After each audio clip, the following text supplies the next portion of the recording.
Good evening, Bruce Patterson.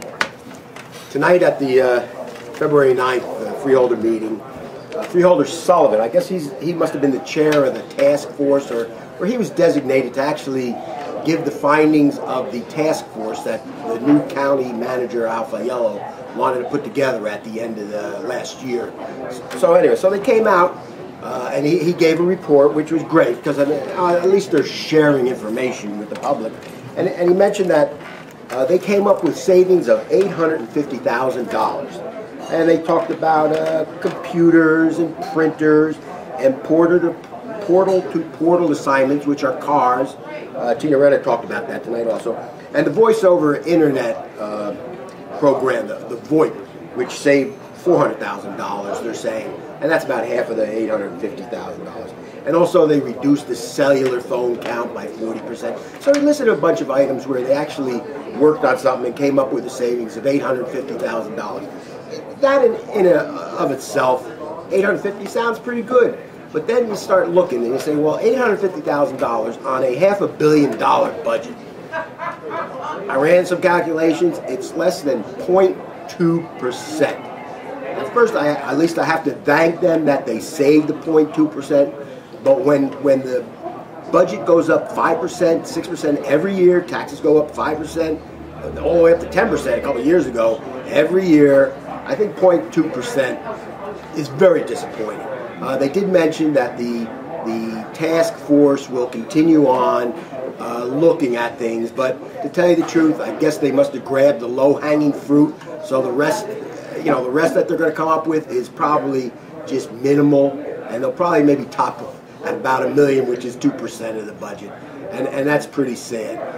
I did bring up the fact that who was on the committee, obviously, is Sullivan, Al Faiello, Armando Sanchez, I guess, and a couple other county workers. So they're all like internal county people, which sounds great that maybe they have inside knowledge. But to tell you the truth, inside doesn't really do much, because you're inside and you really are used to seeing all this waste and abuse, so it doesn't faze you at that point. What the problem was, and I brought it up, I said they could have asked John Burry, they could have asked Tina Renner, they could have asked myself, they could have asked Jim Bittner, because we come to these meetings for 5 to 10 years. We've been coming to these meetings, listening, speaking up as to where the waste and abuse is.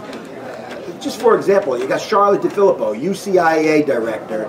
They're paying her home insurance. It's actually a part-time job. When she first took it over, she's now making $140,000 full-time. Assemblyman Crine is on the payroll. He begged them to have a job at the county. He's not there. He's probably there only like 50% of the time. He gets paid like $120,000. Freeholders have relatives all over the county, and a lot of them are in director positions, high-paying positions. One freeholder has 5 relatives on the payroll or more. We only track down 5. I mean, the waste is abuse, nepotism, the cronyism of the professional contracts given out to the law firm, like John Burry talks about, and I always bring up about the professionals in the construction end of it. Millions. The county family court building, and I won't go into that. Maybe next time I'll go into it.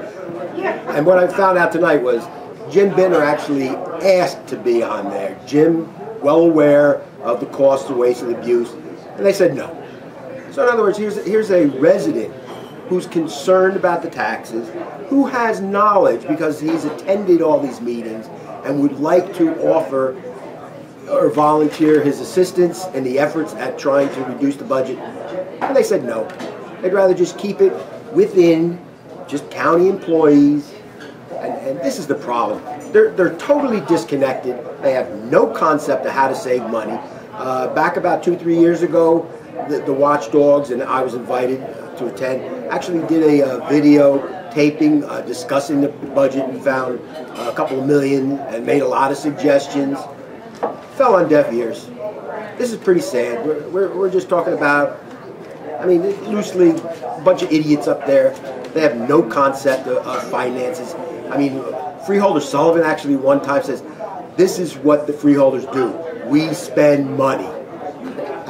Somewhere, probably John Burry recorded that, but at this point, I wish the task force luck moving into the future. Hopefully they might be able to come out with $5–10 million in savings, because that's basically what the budget goes up every year, is at least $10 to $20 million. And that's what, going back to the summit, the rich people are coming out to the freeholders meeting and crying that they can't handle it anymore. So you know we're in big trouble here.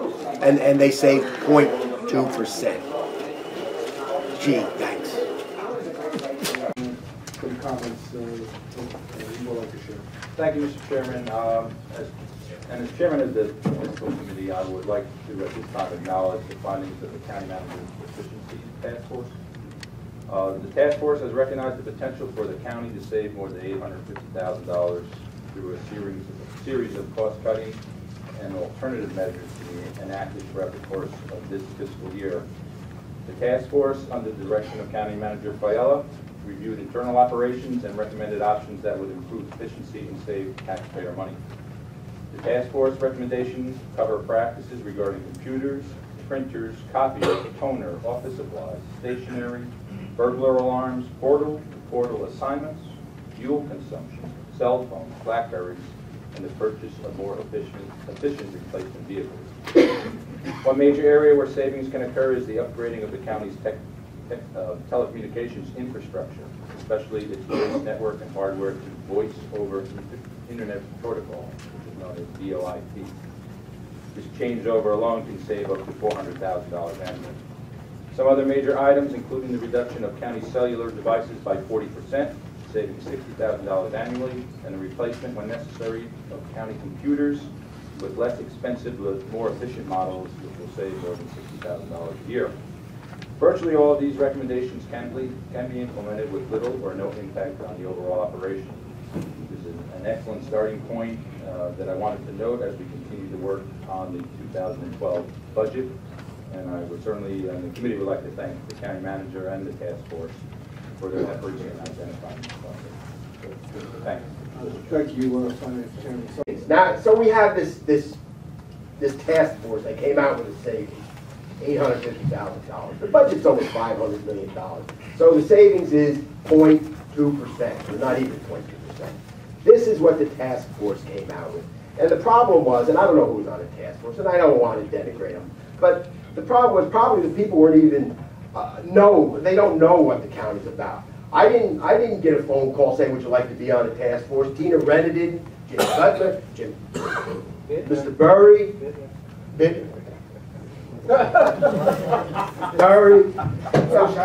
the ones who come here every meeting for 5, 6, 7, 8 years that ask the questions, that know where the money's going, that did videotape programs on the budget. You didn't ask that.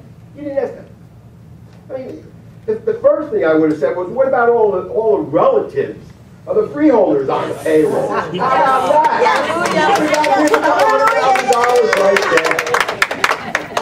One freeholder has 5 relatives on the payroll, if not more. I mean, you know what that tells me? That tells me that his relatives obviously can't get a job in the private sector. That they, they're just being stuffed into the county. Why don't you start thinking about these things? 0.2% savings. I mean, I appreciate that they did something, but it's sad what we're looking at. We're looking at a budget cycle. I'll be here. Hopefully, you do something. So much crying. I do appreciate the blue ribbon panel that was put together to find efficiency in our government. And they came up with 0.2% savings, $800,000 out of a $500 million budget. That's pretty sad. That's like my gas money for the week. If you need to dig further, I can give you a couple of things to look at.